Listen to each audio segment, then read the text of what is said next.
Хүүхдийн төлөө хүмүүнлэгийн үйл ажиллагааг тасралтгүй явуулж байгаа Good Neighbors олон улсын төрийн бас байгууллагын Монгол дахь төлөөлөгчийн газрын багш Цэнд Аюш байна. Өнөөдөр та бүхэндээ хүүхдийн эсрэг хүчирхийллийн нөхцөл байдлын үед ямар арга хэмжээ авах талаар зөвлөгөө мэдээллийг хүргье. Томчууд бид нар хүүхдийн үндсэн эрх, хүүхдийн эсрэг хүчирхийллийн талаар зөв ойлголттой болсноор хүүхдийн эрхийг зөрчиж байгаа ямар нэг үйлдэлийг харсан л бол заавал мэдээлэх үүрэгтэй. Мэдээлэх үүрэгтэн болсноор томчууд бид хүүхдийг аюулгүй эрүүл орчинд амьдрах нөхцөлийг бүрдүүлж чаднаа л гэж би хэлмээр байна.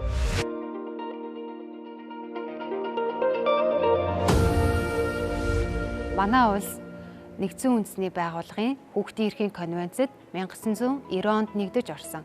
Хүүхдийн эрхийн конвенц нь 4, 3, 1 гэсэн зарчмын дагуу үйл ажиллагаагаа явуулдаг. 4 гэдэг маань хүүхдийн үндсэн дөрвөн бүлэг эрх юм. 3 гэдэг маань хүүхдийн төлөө хэлж байгаа амлалтууд. Энэ нь юу вэ гэхээр 0-18 насны хүн бүрийг хүүхэд гэнэ. Хүүхдийг ямар нэгэн байдлаар ялгуурлан гадуурхахгүй, хүүхдийн эрх ашгийг ямагт дээдлэнэ. 1 гэдэг маань бүх хүн хүүхдийн төлөө хариуцлага үүрнэ гэдгийг тодорхойлж хэлсэн байна. За түрүүн бүгдээрээ хамтдаа Хүүхдийн эрхийн конвенцийн 4, 3, 1 гэсэн зарчмын талаар бүгдээрээ хамтдаа ярилцсан. За 4 гэдэг маань хүүхдийн үндсэн дөрвөн бүлэг эрхийг тодорхойлж байна.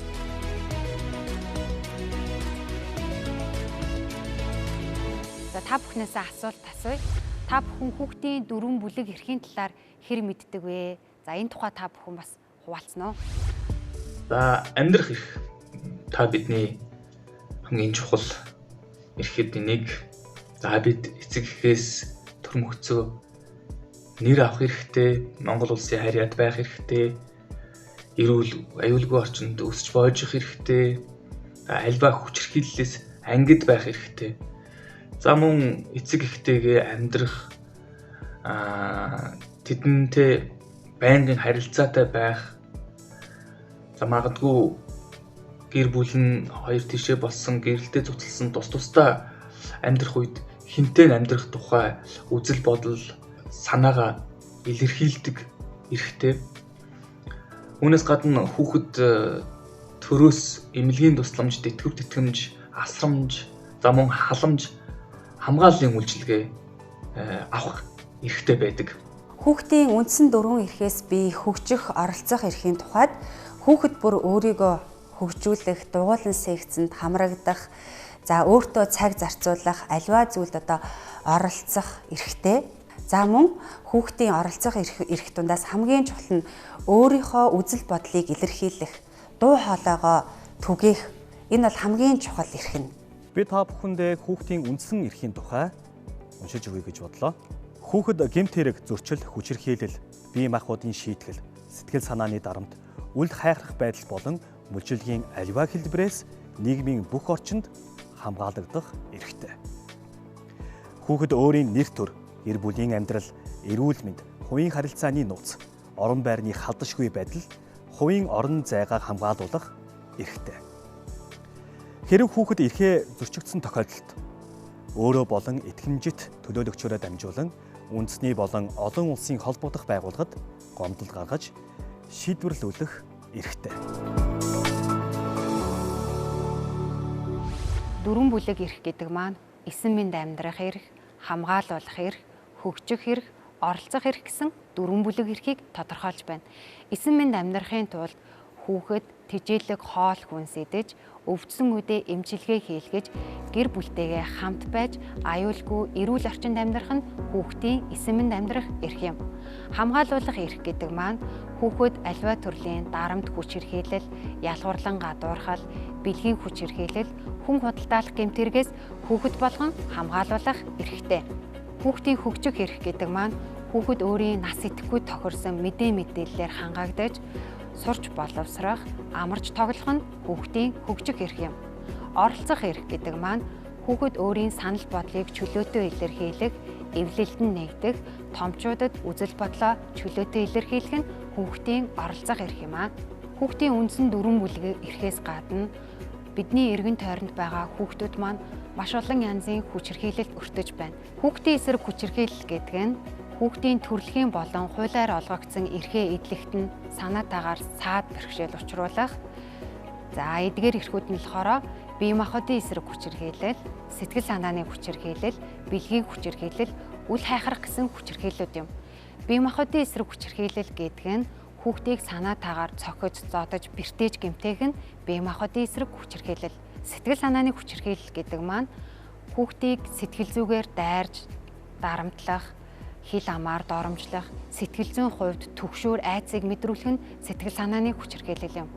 Бэлгийн хүчирхийлэл гэдэг нь хүүхдийг шууд болон шууд бусаар ямар нэгэн байдлаар бэлгийн садар самууныг сурчилсан зураг, бичлэг, кино үзүүлэх нь бас хүүхдийн биед нь хүсэхгүй байхад нь хүүхдийн нууц далд хэсэгт хүрэх нь хүүхдийн эсрэг бэлгийн хүчирхийлэл юм. Үл хайхрах хүчирхийлэл гэдэг нь хүүхдийн сэтгэл санааны хувьд үл хайхрах, бие махбодын хувьд үл хайхрах, боловсролын хувьд үл хайхрах, эрүүл мэндийн хувьд үл хайхрах нь хүүхдийн эсрэг үл хайхрах хүчирхийлэл юм аа.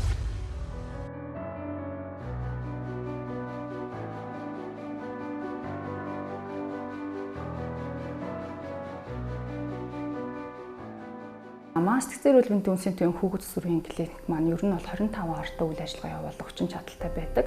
Тэгээ улсын хэмжээнд 21 аймаг 9 дүүргийн бүх одоо 18 хүртэлх насны хүүхдэд тусламж үйлчилгээг үзүүлдэг онцлогтой байгаа. Одоогийн байдлаар бол 13 хүүхэд хэвтийн эмчилүүлж байна. Сурагчдын хичээл орсонтой холбоотой харьцангуй ачаал багассан. Гэхдээ ер нь бол сурагчдын амралттай эхлэх үеэс эхлээд бас ачаал нэмэгдэх хандлагатай байдаг. Энэ байдал бол байнга давтагдж байгаа. Стрессийн шалтгаантай эмгэгийн улмаас хүүхдүүд хэвтгэн их байдаг. Стрессийн шалтгаанд гэхлээр гадаад хүчин зүйлийн буюу гэр бүлийн орчин, сургуулийн орчин, үе тэнгийнхний дарамт нөлөөлөл, эсвэл гэр бүл тохиолдсон ууй гашуу, аль эсвэл хүүхдийн хүмүүжлэлтэй холбоотой асуудлууд юм уу. Тэр бүгдээс болоод хүүхдүүд хэвтийн эмчлүүлэх байдал их байдаг.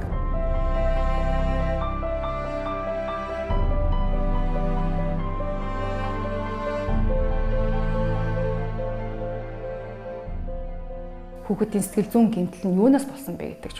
Жишээлбэл бэлгийн хүчирхийлэл төрсэн хүүхд байлаа юм бол энэ бол насан туршийн гэмтлийг дагуулж идэг. Хизээч тэр гүнзгий үлдсэн шарахыг бүрэн эдгээд урд нь ямар ч ингээд сориггүй байсан гэмөө зөв зүгээр байсан байдалд оруулах боломж байдаггүй. Эдгэрлээ илаарчлаа ихэд заавал нэг сорив байдаг. Тэр сорийг хүн харах болгонд сэтгэл санаа хямарна. Тэгэхээр тэр яах чинь гэхлээр бүрэн эдгэрдэг юм аа. Харин хүнийг биений одоо тухайн нийгэмд нь дасан цогцох чадвартай болгох, одоо тэр сэтгэл зүйн асуудал өөртөө тулгархад тэрийг өөрийнхөө хүчээр ингээд даван тулгах чадвартай хүн болгоод л нийгэмд нь ингээд буцааж оруулах, иргэн нэгтгэх гэдэг асуудлыг л хийнү гэхээс ш бүрэн эмчлэгддэггүй учраас яах ёстой байх нь. Тийм байдалд оруулахгүй байх нь л хамгийн зөв одоо орчин сэргийлэл буюу эмчилгээ болж байгаа. Гэр бүлдээ 2 хүүхэд дутмын нэг нь бол хүчирхийллийн ямар нэгэн хэлбэр төрцөгдгөө. Тэгээ энэний учир шалтгаан талаас нь ингээд аваад үзэхэд бол ерөөсөө яг хүүхэд алдаа гаргах, буруу зүйл хийх, за магадгүй одоо эцэг эхчүүд томчуудын үгэнд орохгүй байх энэ тохиолдолд хамгийн түрүүнд одоо бие махбодын болон сэтгэл санааны шийтгэлийг эцэг эхчүүд хамгийн хэрэгжилж байна.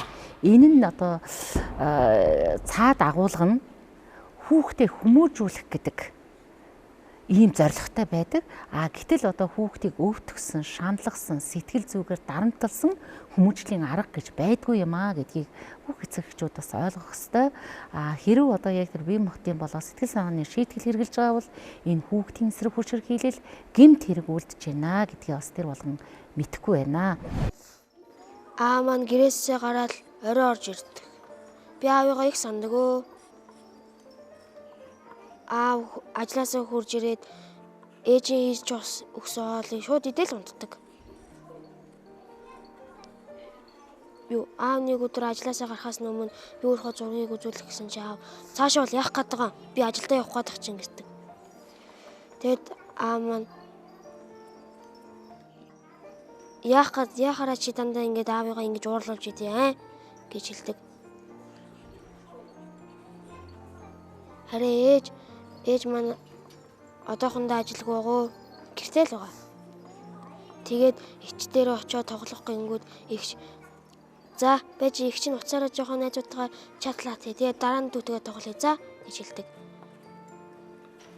Манай дүү бол хамгийн хөөрхөн. манай дүү маань гэж ээжээс анх төрөхөд би ээж намайг анхаарахгүй дүү анхаарад байдаг байсан болохоор би маш их урлаж ээжээ та яагаад намайг тоохгүй байгаа юм бэ?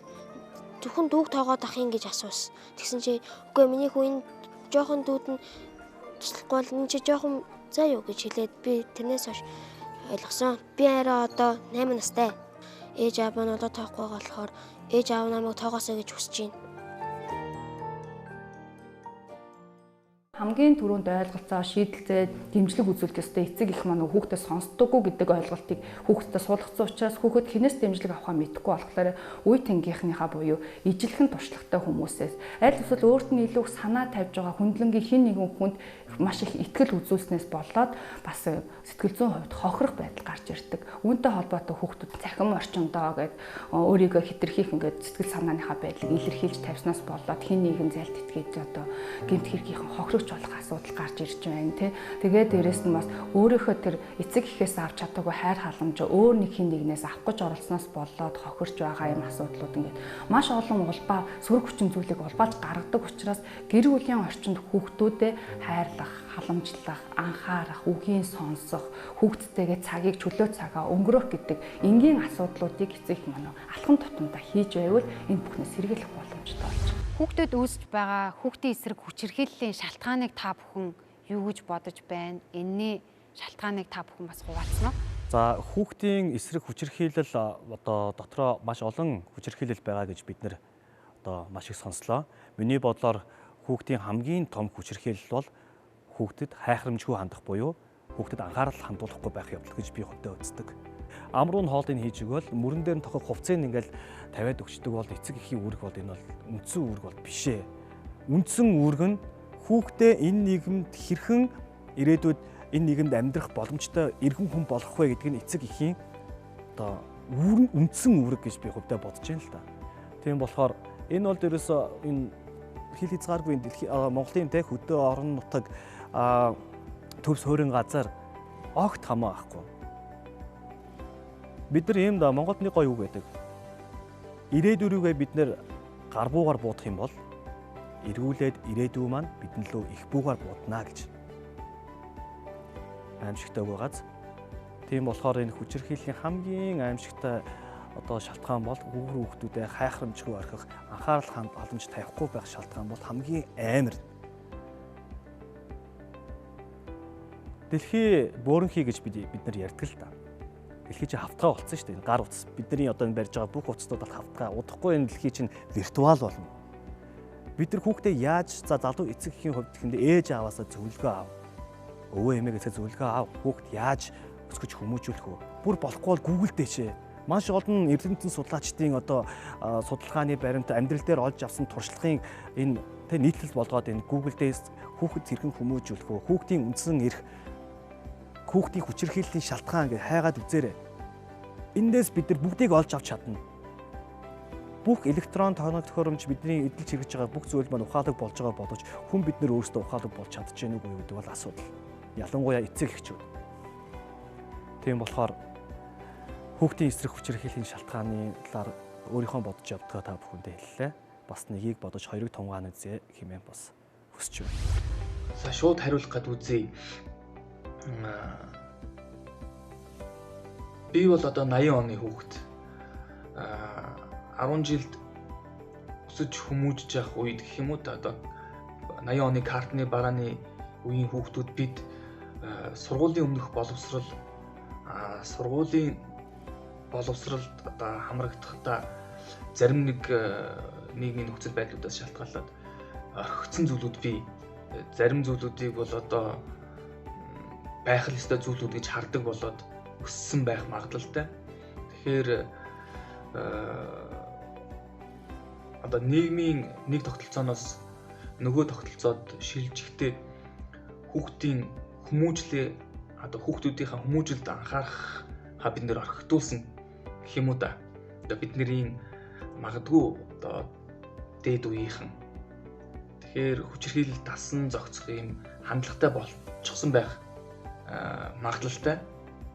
Тэгэхээр багасаа хүчирхийлэлд дасан зохицсон одоо залуу үеийнхэн гэх юм уу да Тэгэхээр миний хэлэх гээд байгаа санаа бол бид өөрсдөө одоо янз бүрийн энэ туулж үзсэн зүйлээ энгийн хэвийн байдал үзэгдэл гэж ойлгодог болсон байх ийм магадлалтай. Тэгэхээр энэ шалтгаан нь бол одоо та бид өөрсдөө юм шүү. Бидний өсөж хүмүүжсэн орчин бол одоо хүүхдийн тусгал болж явдаг. Энэ үгийг би дахиад хэлчихье. Тийм болохоор хүчирхийллийн шалтгаан бол одоо та бид өөрсдөө бидний хүмүүжил, ёс суртахуун, ухамсар харин энэ нийгэмд үүсэж байгаа ядуурл, харигтлалт гэх юм уу те энэ бол шалтгаан биш. Нөлөөлж буй хүчин зүйл гэж би дотроо бодож байна. Яг хүүхдийн хүчирхийллийн шалтгаан гэхээр хүмүүс ерөнхийдөө нийтлэгээр гэр бүлийн орчин, архиталт гэж зүйлсийг ярьдаг л да. Үүнд бол бүр хамгийн одоо чухал зүйл нь ээж аавуудын хүүхдүүдтэйгээ одоо зарцуулах цаг хугацаа, хүүхдүүдэд анхаарал халамж багаснаас болоод хүүхдийн хүчирхийлэлд өртөх магадлал нь илүү их болдгийм болов уу гэж би хувьдаа ойлгодог. Өөрөөр хэлбэл ээж аваад хүүхдүүдээ үл тоож байна. Тэдэнд бас хангалттай цаг өгөхгүй. Тэднийг хангалттай сонсохгүй байгаа учраас хүүхдүүд хүчирхийлэлд өртөх одоо юм магадлал орон зай нэгсдэг юм болов уу гэж би хувьдаа боддог. Тэгэхээр ер нь бол үр хүүхдийнхаа одоо юу хүсэж байгаа, яаж байгаа, өөрт нь юу тохиолдож байгаа зэргийг ээж аавд ерөнхийдөө байнга ярилцаж сонсож байх хэрэгтэй юм билэ. Нөгөө талаар цаг гаргана гэхээр заавалчгүй ингээл нэг гадуур зугаалаад заавал нэг баяр ёслол тэмдэглэхээр цаг гаргах биш. Ерөөсөө өдөр тутамдаа хүүхдтэйгээ ажиллаж цаг гаргаад байхад хүүхэд бол хүчирхийлэлд өртөхгүй. Яагаад гэвэл тэр хүүхэд ээж аавдаа өөртөө тохиолдож байгаа өдөр өдрийнхөө одоо үйл явдлыг илүү их яриад тайлбарлаад байдаг. Тэгэхээр тэр үед нь ээж аав нь зөвлөгөөг нөгөөд хамтраад асуудлуудыг шийдээд байхад хүүхэд ер нь хүчирхийлэлд өртөхгүй байх боломжтой. Магадгүй ер нь энэ үл тоох анхаарахгүй байхаас үүдэлтэй хүчирхийлэл бараг архиталтаас гарсан хүчирхийллээс ч илүү байдаг болов уу гэж би хувьдаа боддог. Бидний эргэн тойронд байгаа хүүхдүүдэд үүсэж байгаа хүчирхийлэл нь олон янзын шалтгаанаас үүсэлтэй. Эдгээрийг дурдах юм бол нийгмээс шалтгаалсан хүчирхийлэл, гэр бүлээс шалтгаалж хүчирхийллийн нөхцөл байдал үүснэ, хүүхдээс шалтгаалan хүчирхийлэл үүсдэг байх нь. Нийгмээс шалтгаалсан шалтгаан гэдэг маань нийгэмд ядуурл, ажилгүйдэл, архиталт, нийгмийн ард түмний сэтгэл зүйн эрүүл бус байдал, мөн төр засгаас явуулж байгаа ард иргэдтэй үзүүлж байгаа бодлогын хувьд зөрүүтэй байх ч гэдэг юм. Эдгээр зүйлс нь өөрөө нийгмээс шалтгаалan хүчирхийлэл үүсэх шалтгаан болдог. Гэр бүлийн шалтгаан гэдэг нь гэр бүл төлөвлөлт буруу байх, эсвэл эцэг эхчүүд, томчууд бид нар хүүхдийг хэрхэн яаж хүмүүжүүлэх арга барилын талаар мэдэхгүй байх, хүүхдийнхээ онцлогийг мэдэхгүй байх, эцэг эхнэр нөхөр хоорондын харилцаа буруу байснаас үүдээд хүүхдийн эсрэг хүчирхийлэл үүсдэг байх нь. Хүүхдээс шалтгаалсан шалтгаан гэдэг маань хүүхэд өөрөө эрүүл мэндийн хувьд асуудалтай байх нь хүчирхийлэл үүсэх бас нэгэн шалтгаан болдог байх нэ.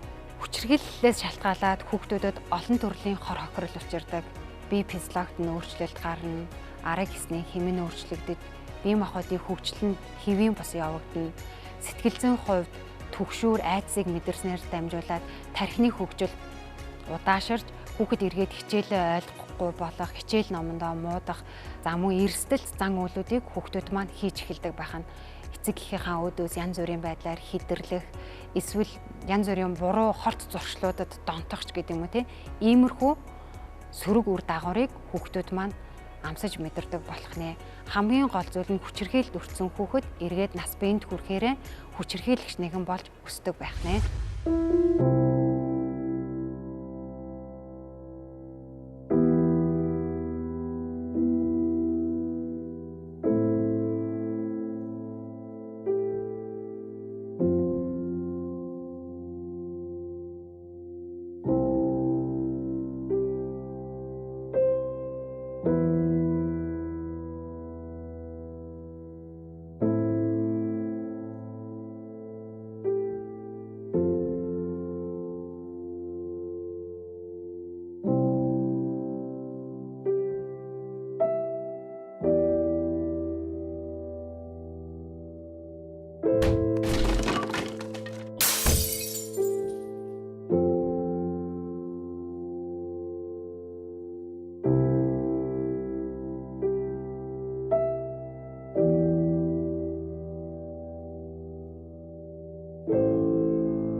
Бидний нийгэмд үүсэж байгаа олон төрлийн хүүхдийн эсрэг хүч хэрхийллүүдийн талаар бүгдээрээ хамтдаа мэдээллийг хүлээж авсан. Тэгвэл мэдээлэх үүрэгтэн гэж хэнийг хэлэх вэ?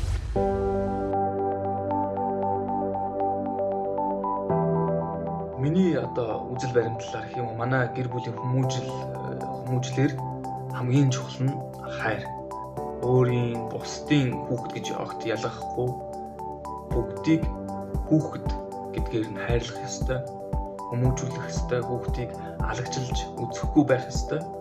Насанд хүрсэн хүн бүр мэдээлэх үүрэгтэн гэдгийг ухамсарлах хэрэгтэй гэж хэлмээр байна. За яг чи хүүхдээ өөрийнхөө хүүхдийг боловсралтай, хүмүүжлэлтэй сайхан хүн болгоод нийгэмд гарга.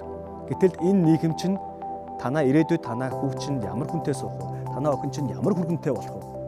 Нийл юм болж байвал бусдын юм яах вэ гэсэн үзэл бол энэ хүүхдийн хүч хэрхийлэл, энэ гэр бүлийн нийгмийн асуудал бол үнэхээр хувийн аж гэсэн үзэл эргээд бид нар энэ нийгэмдээ буруу үлгэр дуурайл үзүүлж байгаа юм.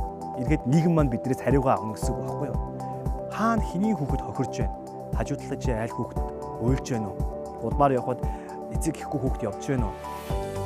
Хүүхдийн эрх хаан зөрчилдөж байна. Бид нар мэдээлэлтэй байх юм бол бид нар мэдээлэх хүүхдэн болно гэж би яриад байна. Хүүхдүүдэд харилцгаая, хүүхдүүдийн сайхан ирээдүйн төлөө бид нэр өнөөдөр мэдээлэх үүрэгтэн байх ёстой шүү гэж эцэг эхчүүдтэй уриалмаар байна. Та л эхлэхгүй бол өөр хин эхлэх вэ?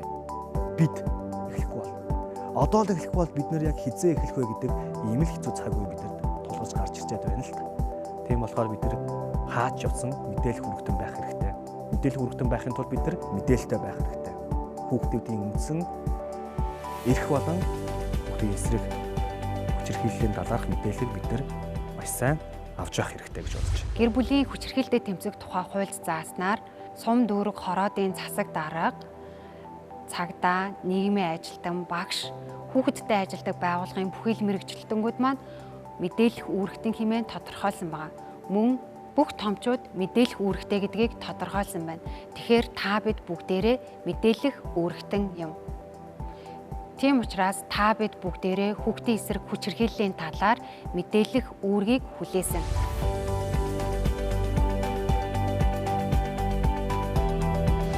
Хүүхдийн эсрэг хүч хэрхийллийн талаар та бид мэдээлэхдээ тухайн хүүхдийн хохирогч хүүхдийн мэдээллийг мөн мэдээлж байгаа иргэн та өөрийнхөө мэдээллийг цагдаагийн 102 утас, гэр бүлийн хүч хэрхийллийн утас 107, хүүхдийн 108 утас руу мэдээллийг хүргэх нь байна.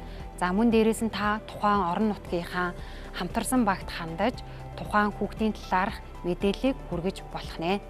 Хамтарсан баг гэдэг маань тухайн орон нутгийн засаг даргаар ахлуулсан нийгмийн ажилтан, цагдаа, эмч, за дээрээс нь сэтгэл зүйч гэсэн бүрэлдэхүүнтэйгээр ажилладаг бөгөөд эдгээр хүмүүсийн та алиндаа ч мэдээллийг хүргэх боломжтой юм аа. Мэдээлэх үүрэгтний үүргээ хүлээхгүй байх нь эргээд хуулийн хариуцлага үүрнэ гэдгийг хуульд тусгаж заасан байгаа. Тэгэхээр иргэн та хүүхдийн эсрэг хүч хэрхийллийн талаар зоригтойгоор мэдээлэх нь чухал юм аа.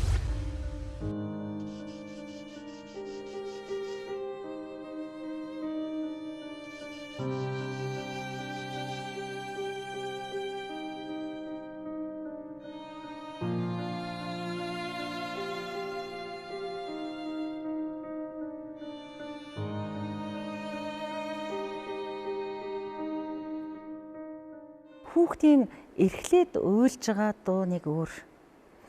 Бусдаас тусламж хүсээд өвдөлттэйгээр цохрон уйлж байгаа тэр дуу бас өөр байдаг. Тэгээ үүнийг л бас бид ялгадаг байх хэвээр. Заавал тэр айлын хаалгыг одоо тогшиж орох биш. Хүүхэд тэнд уйлж байгаа, ганцаардж байгаа, магадгүй цонхныхаа цаанд түгжигчээд намайг авраач гэж гуйж байгааг харсан хүн болгон хүүхдийн тусламжийн утас 108 гэдэг утсанд мэдээлээч. Гэхдээ иргэдийн мэдээлэл бол үнэхээр сайжирч байгаа. Хүүхдүүд ч гэсэндээ бас энэ талын мэдлэг бол бас сайн болж байгаа гэж үзэж байгаа. Байна уу? 108 уу?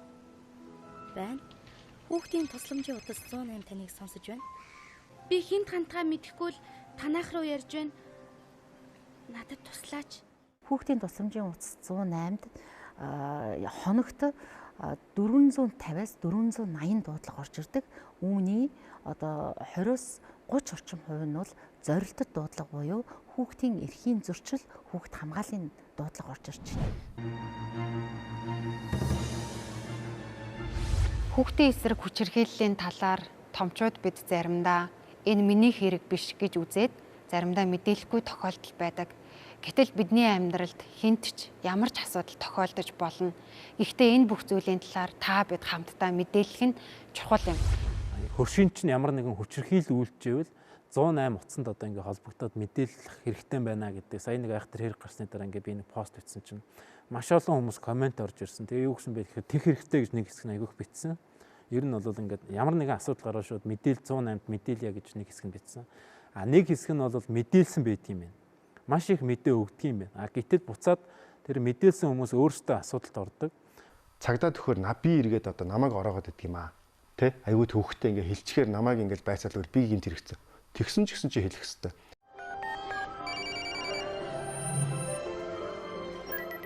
Чи нийгэмдэр амьдарчлаагаа бол энэ нийгмийн асуудал чамтай нэг завин дээр байгаа яг нэг адилхан асуудал байхгүй. Тийм учраас ирээдүйд чи өөрийнхөө хүүхдийг аз жаргалтай амьдруулъя гэж бодож байгаа бол өнөөдөр аз жаргалгүй байгаа хүүхдүүдийн төлөө дуугарах хэрэгтэй. 15 айл нэгдээд хөршийн холбоо байгуулчих юм бол за хоримтлоо үүсгээд амьдрах орчноо сайжруулж болно. Нэгдүгээр тийм ээ хамгийн эхлээд. За ингээд хөршийн холбоо үүсчих юм бол ядаж сард нэг удаа хөршүүдээр уулзна. Хамгийн багтаа. За тэгээ уулзахаар яах вэ гэхээр одоо хин ямар асуудалтай байна. Ямар гэр бүлд хүчирхийл яваад байх шиг байна. Ямар хүүхэд нүд нь хөхрөөд байна, тийм ээ. Ямар ээж одоо юу гэдгийг зовлон шаналтай байна гэдгийг хөршүүд тэр 15 хүн анхаарал таах хэрэгтэй байхгүй юу? Тэгээ өнөөдөр юу гэдгийг нэг хорооны нийгмийн ажилтан хэдэн мянган хүнд ч гинэ, тийм ээ. 10,000 хүнд ганцхан нийгмийн ажилтан гэдээ ажиллаж байна. Тэрэнд одоо яагаад ч хүрэхгүй байхгүй юу? Гэтэл өнөөдөр тэрийг нэг одоо тэр асуудалтай айлыг 15 хүн өнөөдөр анхаарал тавьчих хэрэгтэй байхгүй юу? За манай энэ гэр бүлд нэг асуудал байгаад байна. За энэ бүр болохоо байлаа цагдаад урьдчилаа мэдэгдээ. За эсвэл одоо хөршүүдээрээ хамтарч нийлээд энэ айлаа одоо жоох ингээд сэтгэл санаа гарна өргөе. Энэ айлаа засч авъя, залруулж авъя. Энэ хүүхдүүдээ одоо ингэж өөдөн татъя гэд. Ингэж одоо хөршүүд нэгдэж хамтарч энэ одоо амьдрах орчноо сайжруулах, энэ хүчирхийллийг бууруулахад бол яалчгүй хөршийн холбоо бол айгүй чухал. Хүүхдийн эсрэг хүчирхийллийн талаар мэдээлэлтгүй шалтгаан нь заримдаа та бид зориггүй байдлаасаа болоод эсвэл хайхрамжгүй байдлаасаа болоод эсвэл хэн нэгний хэрэг надад хамаагүй гэсэн байр сууриас болоод бид заримдаа мэдээлэлтгүй. Бас нөгөө талаас амьд хүний гэрч байхаар өгсөн хүний дэр байсан дэр гэсэн буруу үзэл бодлоос болоод бид заримдаа мэдээллээс татгалздаг. Тэгэхээр өнөөдөр бидний нийгэмд амьдарч байгаа бяцхан хүүхдүүд маань аюулгүй, эрүүл, зөв, сайхан орчинд амьдрахын тулд өнөөдөр иргэн та бид мэдээлэх нь чухал юм аа.